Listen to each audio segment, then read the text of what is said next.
এই যে আমার স্বপ্নের পাথরকুচি গাছ, যারা আমার পুরনো বন্ধু আছেন তারা জানেন। মানে এই যে ভেতরে আরও এগুলো তো হচ্ছে ডাল থেকে একটা পাতা থেকে অ্যাটলিস্ট, এই যে একটা পাতা, এই একটা পাতা থেকে এতগুলো গাছ।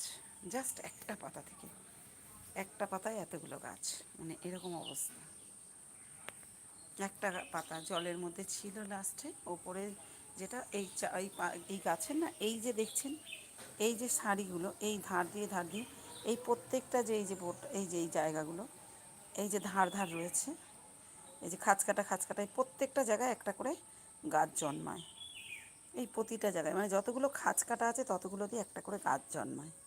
এই যে মানে এই পাতাতে, একটা পাতাতে নিই করে হলেও একটা, দুটো, তিনটে, চারটে, পাঁচটা, ছটা, সাতটা, আটটা, নটা, দশটা, মানে এই ধরুন না দুদিকে 20-25টা করে গাছ জন্মায় এই একটা পাতা থেকে।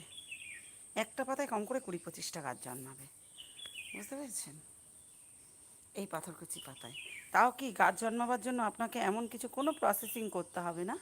এই পাতাগুলোকে ছিঁড়ে, এই যে বোটা থেকে, এখান থেকে ছিঁড়ে, এই যে এই বোটা থেকে ছিঁড়ে জলের বাটিতে, একটা বাটির মধ্যে জল নিয়ে সেখানে চুবিয়ে রেখে দিলেই, বেশি না 5-7 দিনের মধ্যে দেখবেন 2 সাইড থেকে চারা গাছ জন্মে গেছে।